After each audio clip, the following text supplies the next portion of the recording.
Estamos de volta, começando aqui mais uma super edição do nosso Debate 93 de hoje, nesta quinta-feira, dia 6 de novembro de 2014. Que a bênção do Senhor esteja aí sobre a sua vida, sobre a sua casa, sobre a sua família, sobre o seu trabalho. Que a bênção do Senhor esteja com você, onde quer que você vá, onde quer que você esteja.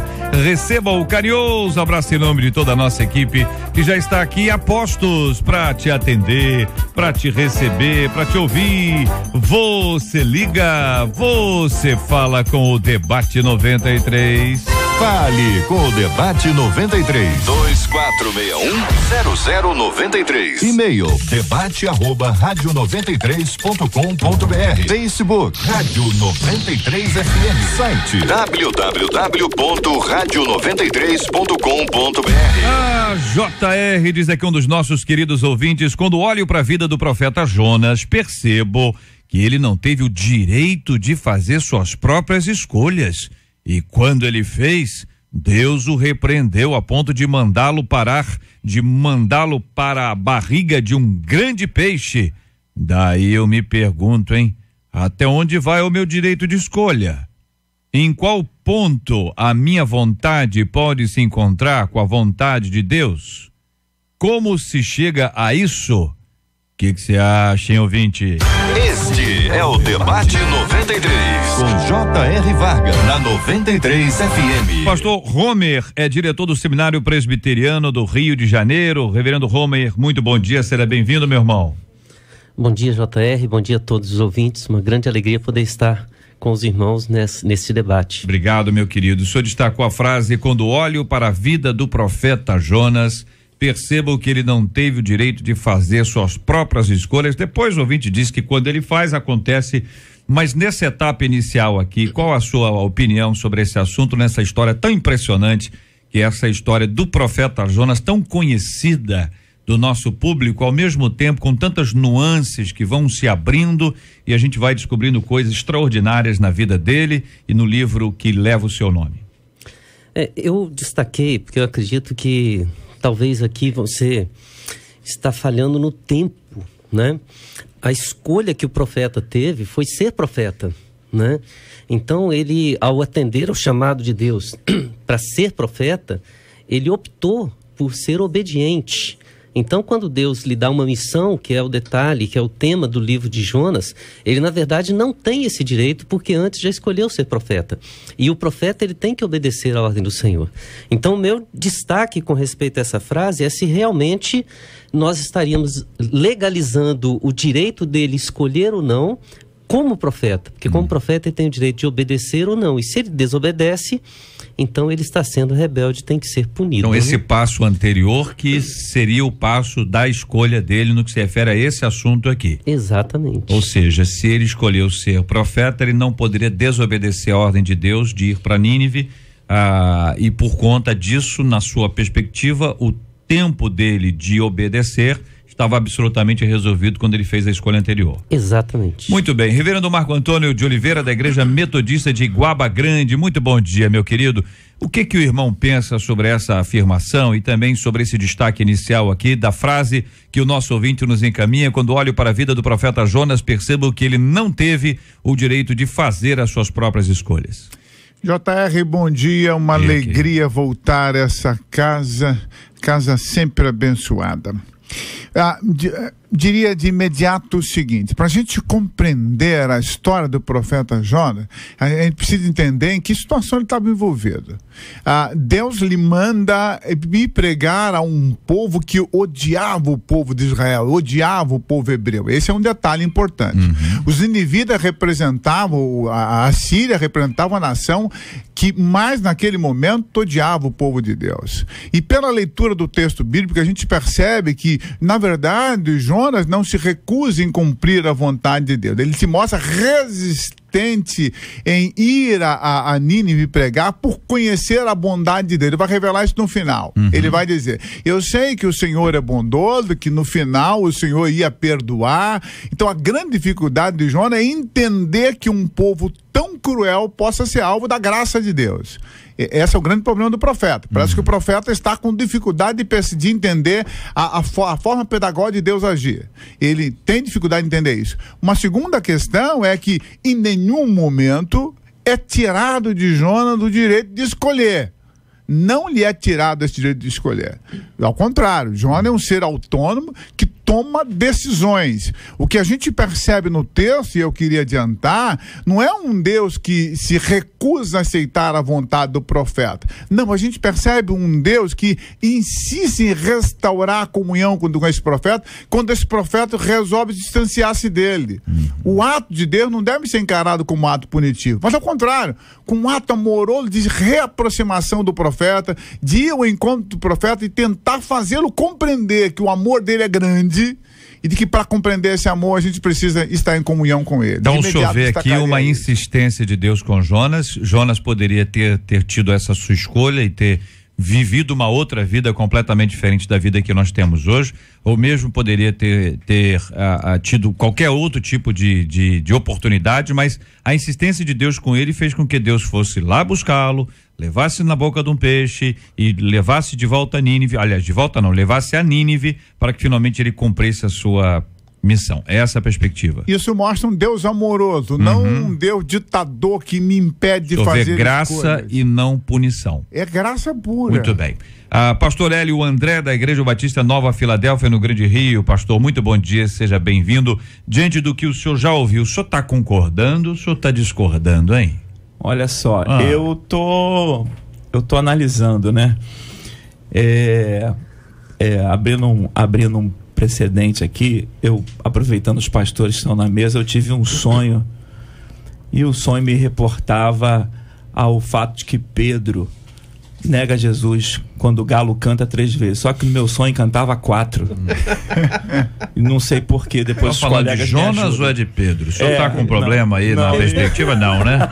O senhor não está com problema nenhum. Tá, mas bom, voltando ao tema, né? Voltando a Jonas, a gente percebe que o livro de Jonas, enquadrado nos profetas menores, ele é, na verdade, não um profeta que transmite uma mensagem de Deus a partir de uma forma direta, mas de um conto, de um relato, de uma história, não é? Talvez essa seja uma característica bem diferente. Agora, esse livro, ele vai trazer para nós a distinção da graça e da misericórdia de Deus muito, muito forte, né? Podemos dizer que o livro de Jonas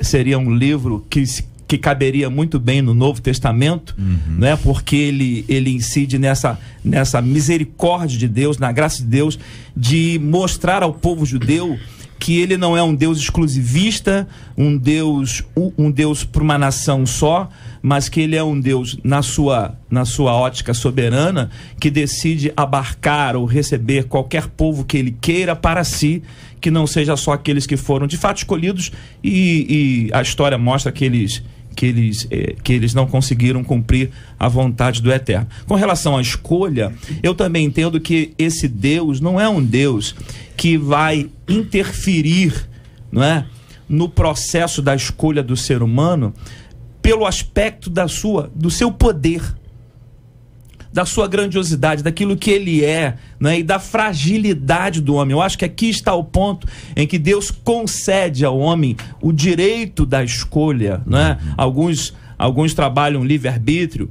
outros trabalham livre-agência, né? Que alguns pontos diferentes um pouco, mas que na perspectiva mais ampla vai culminar na mesma coisa, no homem poder decidir, uma parcialidade, obviamente que não total, mas dentro da esfera humana ele poder escolher, poder decidir. Então esse é um Deus que eu acredito no seu senso de justiça, de assim como que travar toda a sua força e todo o seu poderio, ele permite que o homem escolha os seus caminhos, até porque eu não creio num Deus que por causa da queda, né, o homem está tão escravo do pecado, que ele não tem livre-arbítrio, poder de decidir. E aí, como você julga alguém que é escravo, se a ação não parte dele? A própria lei diz que aquele homem que é tomado pelo arroubo da passionalidade, quando ele comete um crime, essa lei assevera menos esse crime. Por quê? Por causa do arroubo, por alguma coisa que o tomou tão fortemente que o seu estado de consciência não é pleno. Ora, se o homem é totalmente tomado pela sua depravação, isso quer dizer que culpabilidade ele tem? E quando ele fez isso, diz o nosso ouvinte, Deus o repreendeu ao ponto de mandar parar na barriga de um grande peixe. Esta talvez seja uma das etapas em que a gente vai observar, e relembrando aqui a história, estava no barco, dormindo, e os camaradas lá do barco começam a buscar de alguma forma uma ajuda superior a ponto de acordá-lo para que ele pudesse, enfim, joga dentro d'água, vê um grande peixe, e esse ponto, segundo nosso ouvinte aqui, é o ponto de repreensão, é a perspectiva que o nosso ouvinte tem. Perspectiva do pastor Marcos já é uma questão que envolve, uma insistência de Deus em salvar a Jonas, salvar o seu ministério, e colocá-lo de volta no prumo. A gente, quando pega isso e analisa em outras circunstâncias da vida, isso tem uma variedade de aplicações, mas nesse ponto aqui, irmãos, estão de acordo com relação a esse assunto? Não se tornou aqui, na opinião de vocês, uma repreensão, mas uma ação curativa de Deus, uma disciplina de Deus para salvar a Jonas e o seu ministério? Ou nós podemos também encarar isso como uma forma de repreensão, como faz aqui o nosso ouvinte? Acho que... Perdone. Pode ir. Posso ir? Observe só, quando eu ressalto a ação curativa de Deus graciosa, não estou negando que nesse processo pode acontecer um outro ato paralelo, que é o da disciplina, da punição. Mas isso não inviabiliza e não tira desse ser, como Paulo Jonas, a autonomia da decisão. E a gente precisa fazer um paralelo com a lei, com a nossa realidade. Eu sou um ser autônomo, eu sou brasileiro, sou autônomo, mas estou debaixo de um poder do Estado que é soberano, que tem autoridade sobre mim. E na minha autonomia, me dá direito e até ir contra a vontade desse Estado. Ao ir contra a vontade desse Estado, esse Estado tem autoridade de me punir. Então, o fato de eu cometer um delito não me tira minha autonomia, nem me mostra que eu tenho autonomia plena. Essa autonomia está relativa ao bojo da toda a sociedade. Então, a ação de Deus, ela é curativa, em algum momento passa por um processo disciplinar. Mas isso, na minha avaliação, não tira o direito de autonomia do ser humano. Eu creio que seria muito interessante a gente tentar ver o processo. Talvez não seja punição, mas consequência. Em primeiro lugar, Deus chama Jonas para ser um profeta. Ele escolhe ser profeta. Então ele escolhe obedecer, né? Agora que Deus lhe dá uma missão, Jonas escolhe desobedecer. E desobedecer, como já foi bem falado, não porque ele tinha uma visão diferente, mas porque ele tinha a visão correta. Ele sabia exatamente o que Deus queria.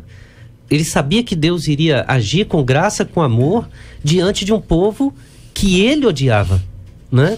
Então ele escolhe propositadamente fazer aquilo que é o oposto da vontade de Deus. Por isso ele resolve ir para o lado oposto, para Tarsis e não para Nínive. Então, quer dizer, ele está escolhendo o caminho contrário. Ele escolhe comprar passagem naquele navio. Ele escolhe ir para o fundo do navio. Ele escolhe ser jogado no mar. Quem fala para ele ser jogado no mar é ele mesmo, né? Então o que a gente vê é apenas Deus cuidando de um profeta, sim, diante das consequências naturais, das escolhas que ele está fazendo contra a vontade de Deus, e Deus cuidando dele para mostrar a sua soberania, mostrar a sua graça e mostrar algo que a gente tem que entender. Deus é o Senhor e o soberano acima de todas as coisas, e ele vai fazer a vontade dele na nossa vida. Nós escolhemos se vamos obedecer e vamos receber essa ação graciosa, ou se vamos sofrer as consequências de viver desobedecendo à vontade de Deus. Eu pergunto aos irmãos, a lição de certa forma é a mesma quando se aplica a Nínive e quando se aplica a Jonas, do ponto de vista de Deus? A mesma graça que foi concedida a um povo cruel como aquele, a mesma graça foi concedida a um homem chamado e desobediente à ordem de Deus? Nós podemos olhar e dizer, senhor, a mesma ação divina, graciosa, coube a um, coube a outro, ou seja, são histórias diferentes, mas paralelas na sua aplicação?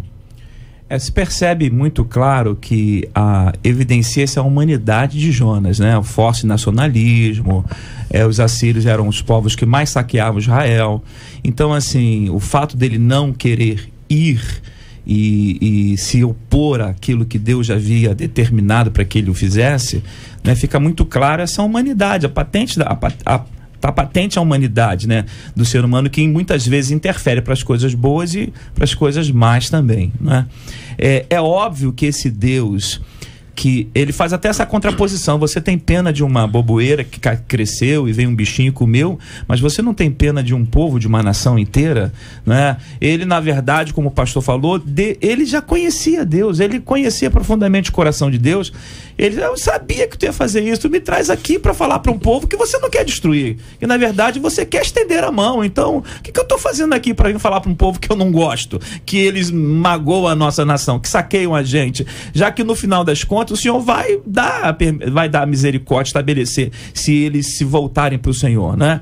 E a gente tem a perspectiva nessa visão de cima, porque a gente vê nesse fato concluído como Deus vê o que foi passado, o que foi presente, o que é futuro, porque está terminada essa história para nós, né? Mas, e dentro dessa perspectiva, né, da onisciência de Deus, Deus vê dessa mesma forma, né? Deus está fora do tempo, como a gente está no presente, e algum conhecimento passado, mas nenhum do futuro, mas Deus vê nessa perspectiva. Então, assim, eu percebo que a nossa visão hoje é nessa ótica, e talvez o coração de Jonas tinha essa ótica. No final, ele vai estender sua graça, sua misericórdia, de modo que tanto Deus estendeu para o povo, como estendeu para ele também, pelo fato da sua desobediência, né?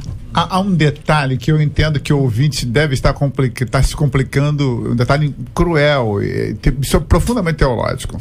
Quando a gente fala de escolha de profeta, escolha de Deus, né? Essa escolha de Deus, ela é impositiva ou não? Se ela não é impositiva, ou se é impositiva, até onde vai a autonomia desse profeta? Será que ele escolheu ser profeta ou ele foi chamado? Então, são situações complicadas que Calvino e os arminianistas discutiram durante muito tempo e não se chegou a um consenso. O fato é, Deus em algum momento escolhe. Essa escolha é uma marca que levamos para sempre. Podemos optar, e aí, como um bom arminianista, a minha saída, podemos optar em cumprir essa escolha ou não. Mas Deus tem um poder de escolha absoluto, soberano, não é transgressor esse fato. Eu posso, em algum momento, brigar com essa graça que é quase irresistível. Quase irresistível. Mas nos tratando de profeta e chamado pastoral, a coisa se complica. Aí aquilo que o reverendo Romer está colocando merece vir à tona. Até onde vai a autonomia no chamado profético e no chamado pastoral? O senhor linka profeta e pastor? O senhor coloca no mesmo nível o profeta bíblico e o ministro hoje? São ministérios semelhantes, porque parte de um chamado. Eu não escolhi ser pastor, eu fui chamado a ser pastor. E parece que em algum momento não foi me dado a opção de escolher um caminho contrário. Digo porque Deus é tão insistente, e a insistência de Deus é tão maravilhosa, que a gente se sente coagido a dizer não. A graça dele é algo que extrapola nossa limite de percepção. Embora esse chamado, ele é tão maravilhoso, né? Ele é tão cativante, e muitas vezes nos coloca em situações que o não se torna muito mais difícil, né? Embora toda essa colocação, temos o direito de dizer não, como muitos chamados foram e recusaram, né? Como fica a vida de um indivíduo, hipoteticamente, chamado e desobediente? Chamado, estou repetindo aqui que não estão falando de chamado para a vida eterna, não estão falando de salvação. Né? Aliás, o nosso assunto nem é esse, o nosso assunto é chamado ministerial aqui, pensando em Jonas, etc. Nesse aspecto, hipoteticamente, considerando essa possibilidade de resistência, obviamente ela existe, ela está aí, né? Como é que vocês entendem que fica a vida de uma pessoa chamada pelo Senhor, eventualmente um chamado pastoral, um chamado missionário, de alguém que esteja nos acompanhando agora? Depois eu vou pedir aos irmãos que descrevam um pouco mais a questão do chamado, como se ter certeza que se tem um chamado de Deus, mas invertendo a ordem, partindo exatamente para o outro lado agora, para atender imediatamente esse ponto. Uma pessoa que recebe o chamado e não cumpre, como é que vocês entendem a vida desse indivíduo hipoteticamente? Eu queria pegar alguns exemplos aqui. Acho que a gente poderia pegar, por exemplo, Isaías, né? Isaías já era profeta, tem aquela visão maravilhosa no templo, e Deus faz uma pergunta como se fosse uma pergunta desproposital, né? A quem enviarei? Quem há de ir? E Isaías já estava com o chamado vibrando no coração quando ele fala: eis-me aqui, né? Envia-me a mim. Então, na verdade, ali existe um chamado e uma escolha. A escolha dele, mas a escolha ela vem porque ele já está sentindo esse chamado no coração. Então, é um primeiro ponto que eu penso, né? A pessoa chamada, ela não consegue se ver fora desse chamado. Ele não consegue. Se ele ficar fora, ele sabe que ele está resistindo e está em rebeldia. É algo que Deus faz. Isso me faz lembrar um outro texto também de Deus falando, que ele diz assim: com amor eterno te amei, com benignidade te atraí. Deus, ele, mesmo sendo aquele que pode dizer você vem, ele prefere fazer isso de uma forma a conquistar, né? E daí eu vou só discordar um pouquinho, usar o irresistível, porque eu acho que por parte do homem, sim, resistimos, mas considerando um Deus que é soberano, não há quem consiga resistir ao poder de Deus. E o outro é o próprio lado de Moisés, né? Há controvérsias. O outro é o lado do próprio Moisés. Você está falando de chamado ministerial? Sim, eu estou falando da ação soberana de Deus, né? Ele vai chamar. Agora, se nós pegarmos o fato de Moisés, ele está diante de Deus, e o próprio Isaías recebe uma missão complicada e ele vai, mas Moisés tenta resistir. Ele cria todos os argumentos possíveis e ele acaba fazendo aquilo que é a vontade do Senhor. Eu acho que o chamado, quando ele é refutado, recusado, né, seja parcial, total, né, ainda que por um tempo, né? Ainda que por um tempo, a Bíblia diz assim: mancebo, goza a tua vida, vai embora, faz o que você quer, mas lembra-te que darás conta de todos esses dias. Eu acho que a prestação de contas, né, nós compareceremos diante do tribunal para sermos julgados por meio, não julgados para condenação, mas para sermos julgados por meio do corpo, por aquilo que fazemos ou bem ou mal. Essa conta a gente vai ter que prestar, os talentos e tantas coisas que a gente pode evocar aqui.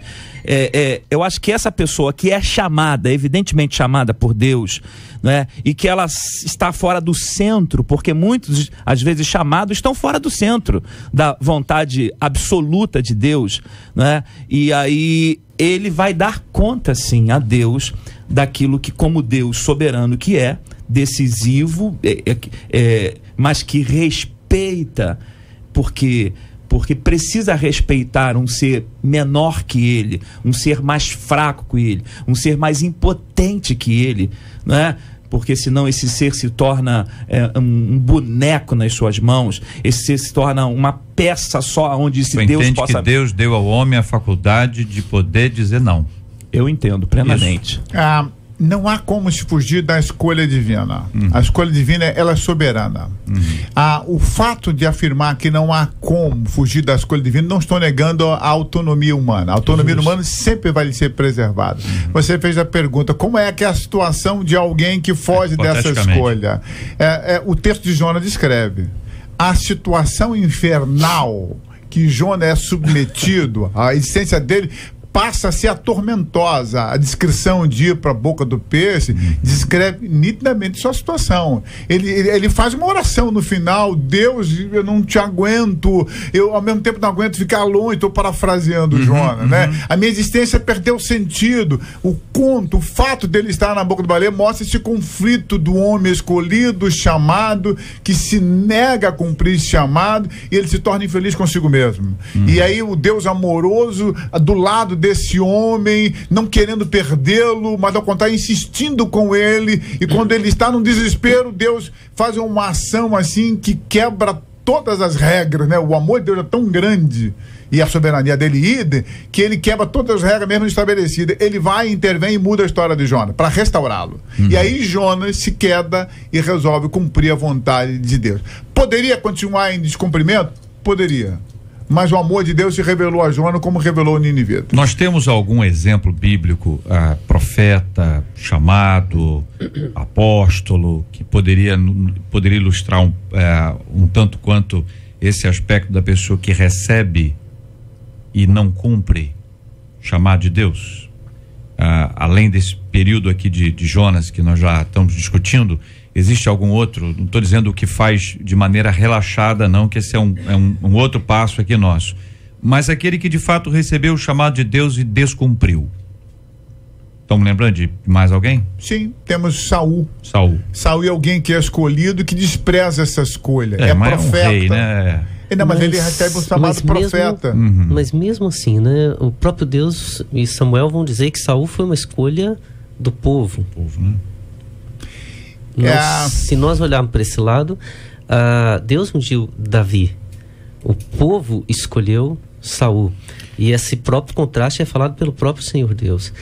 Agora, deixa eu só voltar um pouquinho, porque mas palavra aí, do pastor se a gente Marcos, pensar só nessa forma, a gente invalida a unção. A unção, né? Mas o mesmo Samuel que ungiu Davi foi que ungiu Saul. Sim, então, mas se o óleo que ungiu Saul não vale e o óleo que ungiu Davi vale, então não. Que óleo vale e que profeta vale? Aí não é a questão do óleo. Não, eu estou dando só a perspectiva da unção, não é o óleo, da ideia da unção, né? Mas a questão o mesmo profeta que unge a questão que está em debate é a questão da escolha ser divina, né? Ou não. Quer dizer, Deus, aí nós vamos entrar na questão. Deus escolhe todos que estão hoje com o título de pastor ordenado.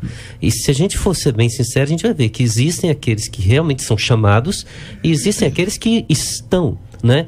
E voltando àquela questão, nessa perspectiva, só para concluir, nessa perspectiva, a escolha foi do governo, não foi do homem. O governo era teocrático e eles queriam um governo monárquico. Então, assim, Deus fala assim: vocês me trocam por um homem. Então, assim, a partir do momento que eles trocam o governo, aí Deus então escolhe homens para assumir esse governo, né? Então, mas eu queria voltar à anterior, só um minutinho, porque na anterior foi falando das consequências da pergunta anterior, né? Isso. Da pessoa não cumprir o chamado de Deus. E não é só para ele. A gente está tratando demais aqui as consequências na vida da pessoa, mas Jonas, perdão da palavra, ele trouxe um ambiente de desgraça, né, de falta de graça, por onde passou em desobediência. Ele causou problemas pro pessoal do navio, causou problemas, até o peixe teve que carregar uma pessoa estranha dentro da sua barriga, né, durante 3 dias. Mas ele traz desastres para a sua vida e para a vida de todos os demais. Lembrando, por usar a sua escolha, por escolher desobedecer ao chamado de Deus. JR, pois não, a escolha e o chamado de Deus não impõe sobre esse Deus uma obrigação. É muito interessante. A soberania sempre é dele. Vou repetir: a escolha e o chamado não impõe sobre Deus, quem chama, uma obrigação para comigo. No caso específico de Saul, e aí quando a gente vai trabalhar o texto de 1º e 2º Samuel, não podemos deixar de lado os aspectos políticos que ali envolve, que seria complicado a gente discutir aqui. Agora, o texto atesta nitidamente que em algum momento a unção de Deus está sobre Saul, ele profetiza com os profetas, ele é alvo da graça de Deus, é um homem que tinha um selo e em algum momento, por opção própria, resolve se desviar do chamado. E aí a gente aprende uma coisa interessante, Como eu estou dizendo, esse chamado e essa escolha não impõe sobre Deus uma obrigação. Deus o rejeitou. Deus o rejeitou. Justamente. Como ele pode rejeitar qualquer um de nós. Eu imagino, Reverendo Marco, que possa haver aí o mesmo que chamou, rejeitou, né? Uma pequena distinção entre os dois episódios, talvez entre todos eles, porque Jonas deixou de profetizar durante um tempo. Nós não sabemos se, chegando em Tarsis, ele iria retornar, porque nós não temos esse ponto aí. Mas Saul nunca deixou de reinar. Tá certo? A unção para a qual ele foi, o trabalho, a unção para a qual ele foi ungido aí, o chamado aí especificamente registrado pelos irmãos, ele coube dentro da função monárquica para a qual ele foi induzido e até escolhido pelo próprio povo, como observamos aqui. A dificuldade é a seguinte, é que nós realmente vamos ter dificuldade de encontrar, não estou dizendo que ele não existe, que pode ser que a gente lembre depois, algum ouvinte esteja se lembrando, de alguém que tenha dito não. De alguém que tem dito não e não. Judas. Não, Judas está aí, mas aí nós vamos lá. Discípulo, né? Ele foi chamado para ser um discípulo. A gente não vai encontrar com precisão isso no texto bíblico, porque é um texto descrito com objetividade muito clara. Perfeito. De mostrar essa soberania. Mas é só um dado, não tem nada por baixo dessa frase aqui não, mas é só um dado para a gente observar o quanto é precioso o chamado de Deus, a ponto de termos pessoas totalmente diferentes, com temperamentos, histórias, momentos diferentes, e que abraçaram a ordem de Deus, o chamado de Deus, ainda que com resistência. Amós foi resistente, está escrito lá na Bíblia. A resistência dele, olha, mas Deus me tirou de após o gado e disse, vai e profetiza, meu povo de Israel. Me tirou de após o gado, quer dizer o quê? Quer dizer que foi fácil? Quer dizer que, olha, rapaz, é comigo mesmo. Jeremias, peraí, Jeremias, Senhor. Senhor, Jeremias, pera um minutinho. E Jeremias, meu Deus do céu, a batalha que aquele homem enfrentou, de chegar para Deus, Senhor, é o seguinte, o Senhor só me dá notícia ruim. O pessoal tá na rua só falando coisa boa, estão se dando bem. Aí Deus diz, rapaz, eu não falei com eles. Estou falando com você. Esse é a grande recompensa do homem de Deus, né? Deus está falando, até Amós registra isso, Deus falando, fará coisa alguma sem revelar antes aos seus servos, os profetas, ou seja, traz à tona essa responsabilidade. Aí nós entramos nesse outro aspecto. Como é que a pessoa sabe hoje que recebeu um chamado de Deus? E não só pastoral, porque esse aí talvez seja até bem destacado, mas o pastoral, o missionário, um chamado específico para uma obra de Deus. E se vocês quiserem fazer distinção entre ministérios, e fiquem à vontade. Como é que a gente identifica isso? A pessoa, às vezes o jovem tá lá, às vezes uma pessoa tá, olha, eu gosto de pregar, mas não tem chamado. Eu gosto de visitar, mas não é para ser ministro. Eu gosto de orar pelas pessoas, mas não quer dizer que ele seja pastor. Como é que o indivíduo sabe quando tem um chamado de Deus? Eu acho que o chamado, ele primeiro é identificado por Deus ao nosso coração, né? Deus, para me chamar, não falará com outro, falará comigo mesmo. Esse é o primeiro ponto. Segundo ponto, essa evidência ficará clara não só para mim, mas para os outros também. Terceiro, Deus, ao se utilizar-se da igreja, hoje a agência dele, hoje aquilo que ele veio fundar, estabelecer. Cristo veio estabelecer a igreja. E a igreja é o filtro de tudo isso para nós. Então, assim, a gente vai ter essa identificação do corpo, porque os dons que eu recebo é para edificação do corpo. Agora, o chamado será tão atraente para mim que tudo que vier em volta fica banal, fica sem propósito, perde a graça, né? Eu posso ser convidado para outra coisa, mas o meu chamado, não, mas como é que eu posso ir se eu tenho esse chamado de Deus? Então, aquilo é tão forte em mim e se evidencia nos outros, né? Paulo diz, seja o exemplo de dentro e de fora. A igreja via Timóteo como alguém chamado, reconhecia o seu chamado, né? E ela então dá a ele a propositura do chamado, que é o governo. Então, eu acho que o chamado, primeiro, é de Deus para mim. Segundo, das pessoas que identificam isso. Terceiro, tudo que está em volta para mim é tão banal com relação àquilo que ele pediu que eu faça. Todos que estão na igreja e debaixo da graça de Deus foram chamados, senão ali não estariam. Agora, há ministérios específicos, aí essa é a nossa questão. Há ministérios específicos. Nesses ministérios específicos, a escolha divina ela é muito soberana.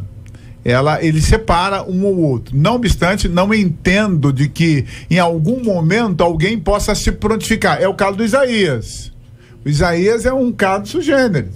Ele foge ao aspecto profético daquilo que nós estamos aqui destacando. Ele se oferece por ser divino, e porque o ser divino o atrai.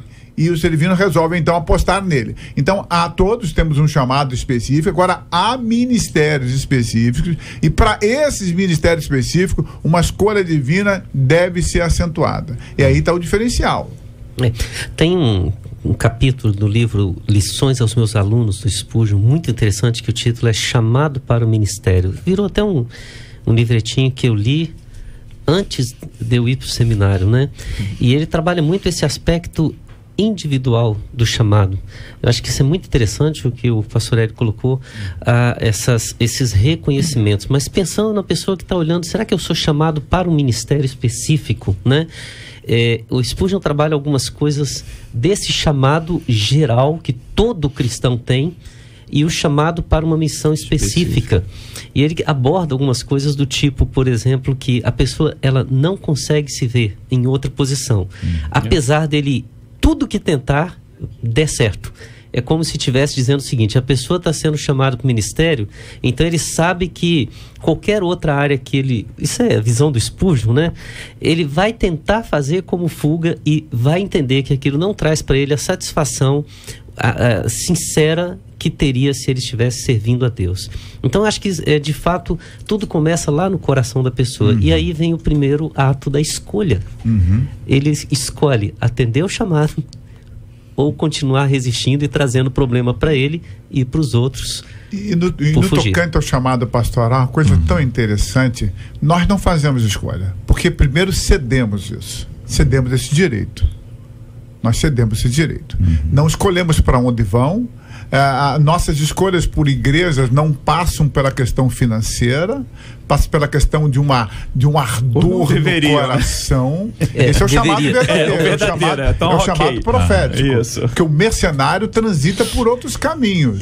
Eu acredito nesse Deus que chama e como metodista sou enviado para qualquer lugar do mundo. Aliás, começa com Abraão, né? Sustento de Deus. Só para interagir nisso aí, nós vamos retomar nesse ponto aí.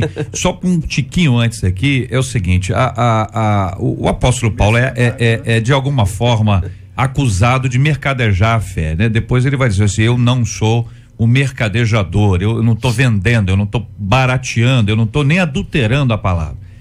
Ele vai se descrever e descrever a nós mesmos como um tesouro em vaso de barro, não um indivíduo, mas eu não sou nada. O que eu trago é que é o importante, a mensagem que eu apresento é que é importante. A gente vê que de vez em quando a gente vai tentar estabelecer alguns critérios, né? Deus chama quem? Tá certo? Deus chama aqui, Deus chama quem ele quiser, na hora que ele quiser, da maneira que ele quiser. A gente tem sempre aquelas frases: Deus chama, Deus capacita o chamado. A gente tem umas frases que a gente repete de vez em quando, são questionáveis, outros concordam, outros discordam. A questão não é bem essa, mas a questão de identificar que o critério é divino e não humano. Se é isso aí, porque o ser humano, assim como Samuel, nós temos a tendência de olhar a aparência. Nós temos a tendência de avaliar os frutos. Nós avaliamos os frutos. Não, aquele ali, esse camarada aí, pelo amor de Deus, esse camarada no ministério vai bombar. Vai bombar é com a igreja, vai ser uma bomba para a igreja. Mas naquele momento a gente não vê tudo. E aí Deus traz um chamado completamente diferente. Ele diz: mas aquele ali, o senhor tem certeza que aquele não é aquele outro? Não, é aquele. Mas é isso. Esse processo, olha como é difícil do ponto de vista humano, mas ao mesmo tempo, como vocês anunciaram aqui, como isso se manifesta. Se manifesta no próprio indivíduo, se manifesta na casa dele, se manifesta na própria igreja, o resultado da vida ou seja, o cara já fez chover. O cara não está dizendo assim: eu farei chover quando eu me tornar pastor. Ele está fazendo, Deus está fazendo na vida dele, e aí se constata. É isso, gente. Os frutos identificam a árvore. Agora, abrindo o leque um pouco mais, o apóstolo diz assim: aquele que deseja o episcopado, excelente obra deseja. O almejo também pode partir, não é? Do coração sincero de um crente piedoso em se dar para o reino, em sacrificar-se a si mesmo em função do reino. E eu creio que esse, como Isaías, Deus o recebe, Deus o acolhe para o fim proveitoso que o reino necessita, né? Existem aqueles especificamente escolhidos por Deus, né, para dentro dessa engenharia divina, as coisas que Deus planejou aconteçam, e ele vai precisar desses indivíduos, né? Porque nós estamos num mundo ainda carnal, e ele então faz essa engenharia e escolhe pessoas específicas, com características específicas, porque o conhece desde o seu nascimento, né? Sabe o que ele vai produzir nessa onisciência, nessa perspectiva de fora do tempo, né? Do presente, passado e futuro. Então, assim, essa é uma escolha de Deus, divina, independente do questionamento do homem. E existe aquele que aspira, né? Aquele que diz assim: eu me dou, eu me entrego, me leva, me coloca, faz por mim, faz através de mim. E é outro aspecto também do chamado. Usa-me, né? Justamente. Deus vai usá-lo da maneira... Justamente. Todas as nossas colocações são colocações como que alguém que está tateando no escuro em algum momento. Porque a vontade de Deus, ela é muito longe de ser percebida integralmente por nós, seres humanos. Nós poderíamos aprofundar essa discussão e complicar mais ainda em perguntar em que momento esse chamado nasce. Se ele é pré-existente ou ele é existencial, a partir das escolhas. Nosso tempo não nos permite fazer esse tipo de conceituações. De Jeremias dá uma pista. Eu diria que nós estamos tateando no escuro. Como estamos tateando no escuro, é melhor, como um bom filósofo, sempre trabalhar a questão da relatividade e da previsibilidade. Então vamos ao ponto. O senhor se referiu anteriormente sobre a questão do indivíduo que recebe um chamado de Deus, é obediente a ele, independentemente de questões financeiras. Quando o senhor disse isso, o senhor percebeu que houve nesta mesma manifestação. Não é? Quer dizer, porque o que se tem hoje são tantas notícias ruins nessa área, em que há alguns anos, quando aconteceu um episódio em Brasília de um líder religioso que foi observado através de câmeras recebendo um dinheiro que não era lícito, e depois de receber aquele dinheiro, ele abraçou aquele que estava lhe dando aquele dinheiro ilícito para orar com ele. E nós conversamos isso aqui. E aí, quando conversamos isso aqui, uma pessoa, na época, que era membro desta igreja, ficou muito indignada. Mas foi comigo. Ela não ficou indignada com o líder religioso, não. Eu conversei com essa pessoa, expliquei esse exemplo, e lembrei aqui, na época, muito emocionado, de vários líderes que me influenciaram.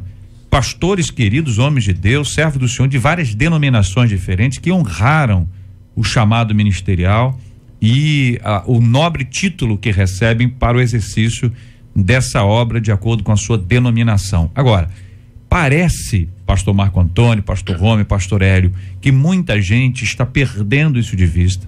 A crítica do povo é muito grande, muito intensa, algumas injustas, porque partem do pressuposto que todos são absolutamente iguais, não chegam nem perto para identificar se são diferentes ou não, criam grandes dificuldades para todos por causa de alguns. E nesse aspecto, como é que a gente lida com isso? Vamos imaginar que nós somos ovelhas, e todos nós somos, graças a Deus, mas estamos ali para definir se aquela igreja é séria, se aquele ministro é honrado, se ele respeita o evangelho, se ele respeita a palavra, ou se ele é mais um aproveitador. É lobo? É lobo? Ou é também um pastor de ovelhas para cuidar de nós como nós precisamos? O nosso referencial, o próprio mestre, o Senhor Jesus. Ele nos deu várias dicas. O mercenário é aquele que na hora do aperto ele abandona a sua ovelha. O pastor é aquele que enfrenta o lobo e enfrenta o leão para manter salva a sua ovelha. O pastor é aquele que tem essa compreensão que Jonas só adquire ao final. Por amor a qualquer ser humano, Deus está disposto a fazer de tudo que é ético e justo para resgatá-lo. Então, se o chamado pastoral perde essa visão, ele já não tem mais o chamado, ele é mercenário. Cabe ao pastor ser tomado pela simplicidade. A gente vive um momento no movimento evangélico brasileiro em especial, confuso, que o apóstolo Paulo já havia exortado para que o ministro não deveria se envolver nos negócios desse mundo. Os ministros estão se envolvendo nos negócios desse mundo. Os ministros estão sendo presidente em vez de ser pastores. Os ministros estão sendo empresários em vez de ser pastores. Nós estamos caminhando, na minha avaliação, por um caminho torto, complicado, que o Senhor da Seara há de conversar com essa igreja. Nem todos que se dizem chamados são chamados. Alguns fazem mágica, fazem sinais maravilhosos, conseguem fazer a igreja crescer. Crescimento exponencial da igreja não é marca primeiro do ministério ungido e gracioso por Deus. E aí a gente precisa levar a sério essa questão do chamado. Há alguns anos, me permita contar um fato. Eu estava dando aula em Belo Horizonte e nós saímos com os alunos pelas ruas lá e fizemos uma pesquisa de opinião, preparando pessoas na rua, e entrevistamos mais de 120 pessoas com perguntas do tipo: por qual motivo você acha que uma pessoa quer ser pastor? E 90% das respostas espontâneas da rua foram: para ficar rico. A outra pergunta que chamou bastante atenção, isso tem uns 8 anos. Em uma palavra, como você caracteriza o crente? 70% das respostas espontâneas foram: chato. E a pergunta que a gente trouxe para a sala de aula para discutir é: se a sociedade vê o chamado para ser pastor como alguém que só interessa por dinheiro, e o crente, o membro que está pregando o evangelho como chato, o que a gente pode fazer na nossa tarefa de evangelização? E isso foi uma coisa que incomodou muito a gente. Então, eu penso que essa pergunta, por exemplo, aqui, me permita voltar à pergunta do ouvinte, quando ele fala aqui: até onde vai meu direito de escolha? Em qual ponto a minha vontade pode se encontrar com a vontade de Deus? Como se chega a isso? Eu vejo uma pergunta sincera de alguém que está lutando entre a sua vontade e a vontade de Deus. Ele quer fazer uma coisa, mas ele entende que Deus quer outra para a vida dele. Então, eu acho que o ponto aqui é: abre mão da sua vontade, escolhe fazer a vontade de Deus. E se a gente fizer isso, nós vamos mudar essa história, tanto no chamado, quanto na vida, no testemunho do cristão. Eu gostaria de mudar, de mudar a moeda também. Quando a gente olha para Jeremias, ele está cansado de ser profeta, ele está cansado de ser fustigado pelo povo, ele vai ser retalhado, jogado no calabouço, ele chora por isso, e ele então diz assim: eu não quero mais. Deus leva-o à casa do oleiro, manda que ele fique à porta, e ele observa o trabalho do oleiro. O oleiro pega a massa, bota argila, bota água, mexe o pilão, e ele vai processando o vaso, e quando o vaso está quase pronto, o vaso se quebra, se desfaz, e o oleiro volta ao processo de novo, e ele diz: Jeremias, observaste o oleiro? Ele diz: sim, Senhor. Assim como o oleiro não desiste do seu barro para fazer o vaso, eu não desistirei do meu povo. Então esse é o pastor. Não importa a moeda, porque a moeda pode ser o conforto. Aqui eu estou sendo criticado, aqui eu estou sendo fustigado, essa igreja não me ama, pode estar pagando o melhor salário para ele. Essa igreja me detesta, todo mundo contra mim, os meus diáconos não me servem, eu sou sozinho aqui, eu vou embora para um lugar que eu possa ser um pastor de fato. A moeda não importa, né? Não importa. Então, se ele está ali para sofrer como Cristo sofreu pela igreja, esse é aquele que é chamado verdadeiro pastor, né? De São Gonçalo, um ouvinte diz: sempre tive cargos de liderança na área de jovens, sei da importância de trabalhar na obra de Deus. Na minha igreja, tanto pastores e obreiros já me falaram sobre o meu chamado, mas comigo mesmo Deus não falou. Toda vez que me falam sobre isso, eu vou para o joelho e peço a Deus que me confirme. Não ouço nada. Acredito que deve ser algo intenso, mas até agora nada, diz o nosso querido ouvinte, compartilhando a sua experiência. Parece-me, ouvinte, que pelo que eu ouvi aqui dos companheiros aqui, ainda que todos falem, se Deus não falou com você, não tome nenhuma iniciativa. Com certeza. E me parece, e alguns defendem essa ideia, que o tempo de formação pastoral, ela pode ser um grande filtro, ela não elimina toda a sujeira, mas para aquele que está mal intencionado, se ele souber que ele vai ter que frequentar curso durante X anos, fazer X provas, ler X livros, pro cara que está mal intencionado, o cara diz: rapaz, deve ter um caminho mais curto. E aí começa a se descobrir que de fato existem caminhos mais curtos, mas sabe-se popularmente que nem todo atalho é seguro. Verdade. E nem todo atalho leva de fato ao lugar que a gente precisa ir.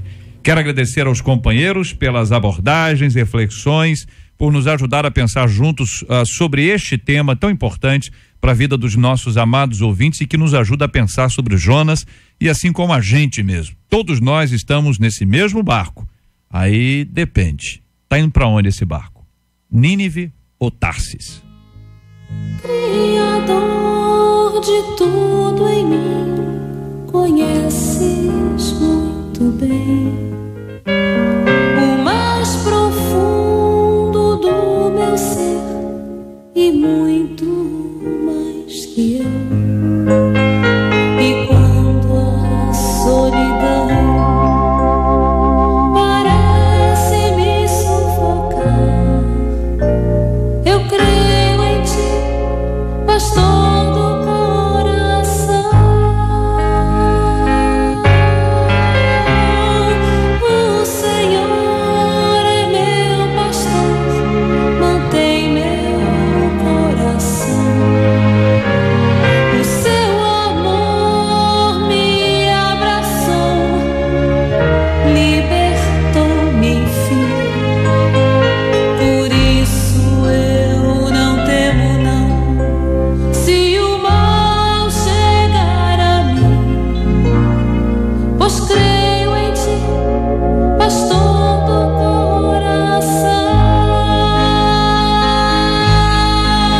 És a luz da escuridão, esperança que há de vir. És a paz do coração, és o caminho a seguir. Por isso em face à aflição, clamarei ao meu Senhor. Eu creio em ti, pastor do coração. E o seu fruto será para toda a nação. Pesquisa 93. Olha ela aí, minha gente, Marcela Bastos, bom dia. Bom dia, JR, nossos ouvintes, queridos debatedores. A pesquisa hoje girou através da pergunta: o homem tem o direito de fazer as suas escolhas ou, na sua opinião, é Deus quem faz?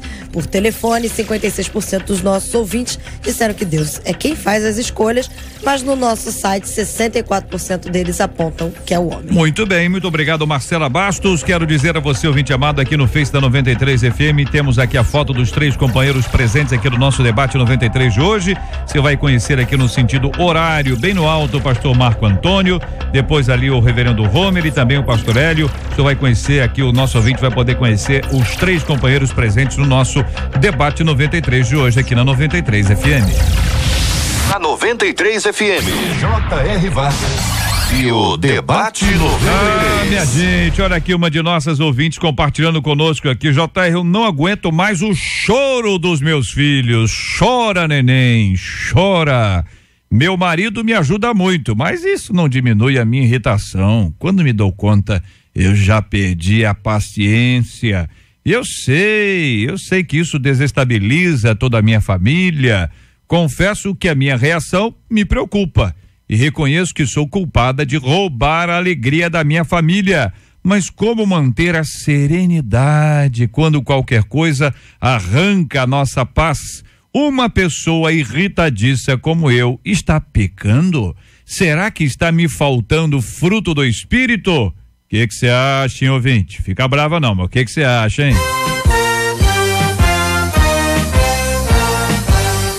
Esses e outros assuntos estarão amanhã, se Deus quiser, a partir das 11 horas da manhã, em mais uma super edição do nosso Debate 93. Reverendo Marco Antônio de Oliveira, muito obrigado, meu irmão. Deus abençoe sempre. Eu que agradeço, JR, um grande abraço. Quero deixar aqui um convite. A Igreja Metodista Central Iguaba Grande estará completando agora em novembro 23 anos. Beleza. 23 anos. Já somos uma bela e grande igreja. A partir do dia 16 de novembro, os domingos e quartas-feiras até o dia dia 7 de dezembro estaremos fazendo uma grande festa, recebendo um elenco lindo de pastores e pastoras e levitas. Estrada do Arrastão, número 200, você é o meu convidado.